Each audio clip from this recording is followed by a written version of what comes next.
Selamat malam, shalom bagi kita semua.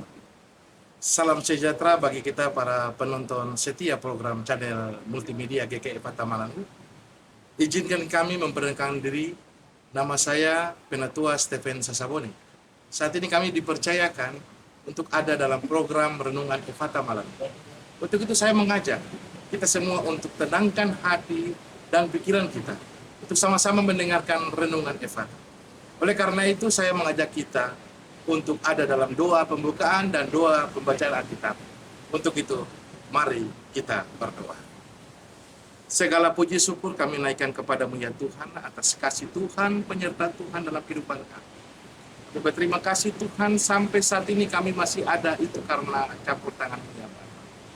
Kami berterima kasih Tuhan di saat ini kami boleh ada bersama-sama dengan rekan-rekan kami, para majelis jemaat yang boleh mengambil bagian dalam program Renungan Efata ya Bapak, yang kami boleh lakukan di tempat wisata Moi Park di Sorong ini ya Bapak.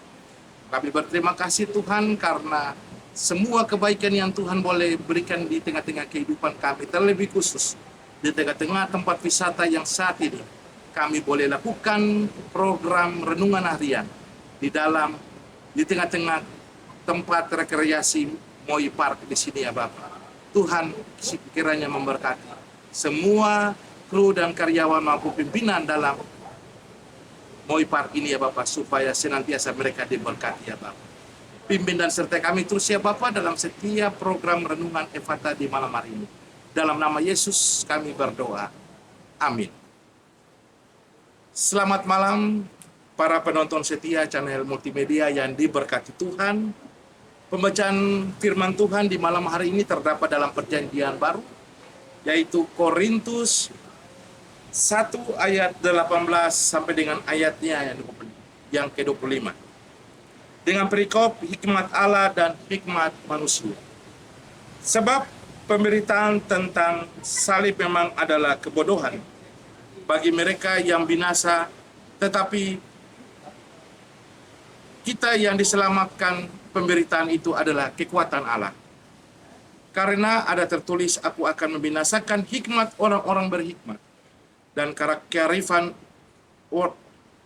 orang-orang bijak akan kulenyapkan.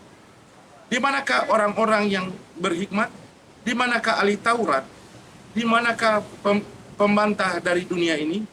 Bukankah Allah telah membuat hikmat dunia ini menjadi kebodohan? Oleh karena dunia dalam hikmat Allah tidak mengenal Allah, oleh hikmatnya maka Allah berkenan menyelamatkan mereka yang percaya oleh kebodohan pemberitaan Injil. Orang-orang Yahudi menghendaki tanda dan orang-orang Yunani mencari hikmat. Tetapi kami memberitakan Kristus yang disalibkan. Untuk orang-orang Yahudi suatu batu sandungan, untuk orang-orang bukan Yahudi di suatu kebodohan. Tetapi untuk mereka yang dipanggil, baik orang Yahudi maupun orang bukan Yahudi, Kristus adalah kekuatan Allah dan hikmat Allah. Sebab yang bodoh dari Allah lebih besar hikmatnya daripada manusia, dan yang lemah dari Allah lebih kuat daripada manusia. Demikian jauh pembacaan firman Tuhan di malam hari ini. Renungan kita di malam hari ini, di dalam pembacaan kita 1 Korintus ayat 18 sampai dengan 25, saya akan mengambil tema perenungan yaitu hidup penuh hikmat. Kata hikmat dari bahasa Ibrani adalah hokmah, yang berarti kemampuan intelektual. Ada 3 hal yang menjadi dasar hikmat manusia, adalah berpikir, bertindak, dan melakukan sesuatu. Kita tadi bersama-sama sudah membacakan kebenaran firman Tuhan di malam hari ini tentang hikmat Allah dan hikmat manusia. Untuk itu mari kita sama-sama kita akan mengulas satu persatu tentang apa itu hikmat manusia. Hikmat manusia adalah segala kemampuan seseorang dalam hal berpikir, bertindak, dan melakukan sesuatu. Hikmat manusia adalah segala kemampuan seseorang dalam hal berpikir, bertindak, dan melakukan seksual. Sedangkan apa itu hikmat dari Allah? Hikmat dari Allah adalah hikmat itu berasal dari Allah itu sendiri. Kalau secara kita lihat dari satu garisan bahwa hikmat Allah ini berasal secara horizontal dari Allah turun ke manusia. Dan hikmat adalah merupakan suatu otoritas yang tak dapat manusia bisa pikirkan mengenai hikmat Allah itu sendiri. Kita bisa sama-sama baca dalam Korintus 2 ayat yang ke-7. Ayat yang ke-7 mengatakan begini, tetapi yang kami beritakan ialah hikmat Allah yang tersembunyi adalah rahasia yang sebelum dunia dijadikan telah disediakan Allah bagi kemuliaan kita. Hikmat Allah adalah hikmat yang dari Allah sendiri. Dan itu merupakan rahasia dari Allah itu sendiri. Dan hikmat itu sudah ada sebelum dunia ini diciptakan. Hikmat tentu berbeda dengan talenta. Kita yakin dan percaya ketika hikmat itu ada, hikmat dan talenta itu, tentu ada perbedaan yang terjadi. Ketika hikmat itu ada, ketika manusia diciptakan, dan ketika dia dewasa, muncullah hikmat itu. Hikmat itu kami bisa pergunakan di dalam setiap kehidupan kita, baik dalam kehidupan kita maupun di dalam pelayanan. Kalau kita bicara talenta Tuhan sudah ciptakan ketika kita masih dari lahir sampai kita dewasa. Talenta itu sudah ada tercantum dalam kehidupan kita masing-masing. Tinggal bagaimana ketika kita dewasa, kita bisa menciptakan itu talenta dalam kehidupan kita. Sedangkan hikmat itu ada ketika kita tumbuh dewasa.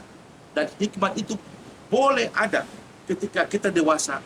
Dan kita boleh menciptakan hikmat itu dalam setiap kehidupan kita. Di dalam pelayanan kita, di dalam pekerjaan kita, maupun di dalam rumah tangga kita. Ciri-ciri hikmat manusia adalah, yang pertama, pendamai. Yang kedua, peramah. Yang ketiga, tidak memihak. Yang keempat, penurut. Yang kelima, penuh belas kasihan. Dan yang terakhir, tidak munafik. Menjadi pertanyaan buat kita, mengapa kita membutuhkan hikmat dalam hidup kita? Ketika kita memiliki pertumbuhan iman dalam diri kita, maka disitulah hikmat kita berperan dalam segala hal. Jadi ketika Tuhan memberikan hikmat kepada kita, di saat itulah kita bisa menggunakan hikmat itu. Baik dalam kehidupan kita, di dalam pelayanan kita, dalam pekerjaan kita, maupun di dalam keluarga kita. Menjadi pertanyaan sebagai berikut. Apa yang menjadi dasar bagi seorang untuk mendapat hikmat? Tentu dalam firman Tuhan mengatakan seperti ini. Kalau di dalam Amsal 9 ayat 10, kita akan baca bersama-sama.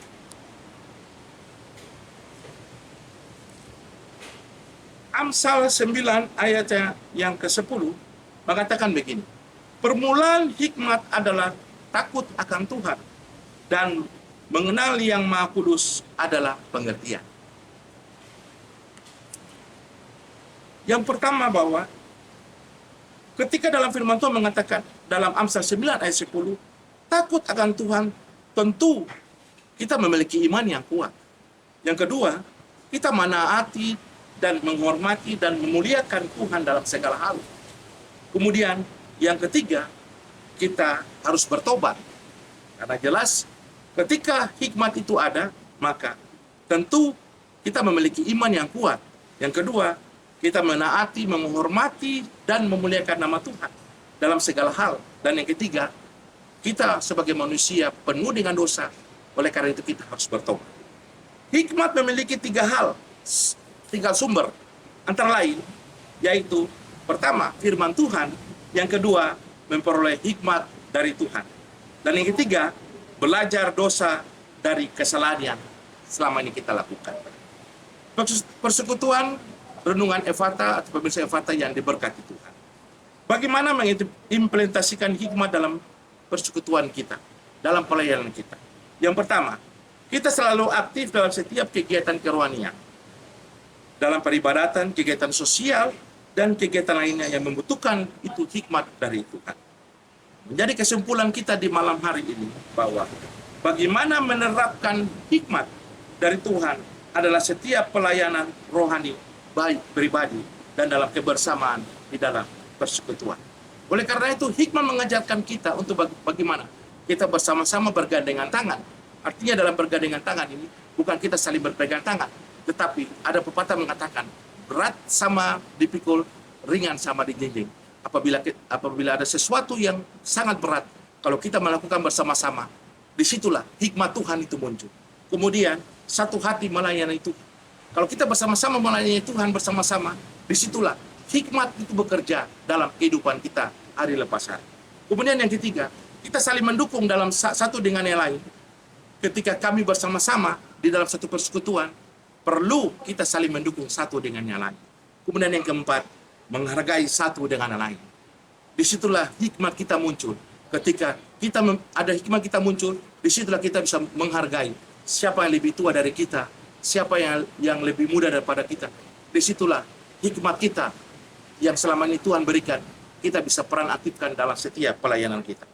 Apabila kita semua, terkhususnya persekutuan kita semua dalam pelayanan Tuhan, kalau kita mampu mengimplementasikan hikmat kita dari Tuhan, tentu persekutuan ini tetap boleh berjalan, dan disitulah hikmat Tuhan senantiasa berperan dalam kehidupan kita hari lepas hari. Kiranya Tuhan Yesus memberkati kita semua. Amin. Mari kita satu di dalam doa. Kami berterima kasih Tuhan atas semua firman yang Tuhan boleh berikan dalam setiap kehidupan kami. Baik renungan yang saat ini kami telah bawa Tuhan. Tuhan senantiasa memberkati bagi telinga-telinga yang mendengarkan kebenaran firman-Mu yang hidup ini ya Bapak. Tuhan memberkati kami semua, terlebih khusus tim multimedia yang boleh melakukan peliputan di malam yang indah ini ya Bapak. Kami berterima kasih Tuhan karena Tuhan senantiasa ada di tengah-tengah kehidupan kami, memberkati setiap tim multimedia yang boleh mengambil program channel multimedia di dalam renungan Efata di malam hari ini ya Bapak. Tuhan senantiasa memberkati. Kami juga tidak lupa mendoakan tempat rekreasi Moipar yang boleh senantiasa membuka hati untuk kami boleh menyatakan firman di tengah-tengah tempat ini ya Bapak. Tuhan memberkati tempat ini ya Bapak. Berikan berkat yang melimpah. Berkati setiap karyawan baik pimpinan teratas sampai yang terbawah ya Bapak. Tuhan senantiasa memberkati. Dan inilah doa dan syukur kami Tuhan. Kami serahkan semua kehidupan kami di sepanjang malam ini ke dalam tangan kasih-Mu ya Bapak. Pimpin dan sertai kami ya Bapak. Dalam nama Yesus kami berdoa. Amin. Terima kasih buat tim multimedia GKI Efata yang telah meliput program Renungan Efata. Semoga diberkati selalu dan jangan lupa subscribe channel multimedia Efata, like channel multimedia Efata, dan komen channel multimedia Efata. Kiranya Tuhan Yesus memberkati kita. Amin.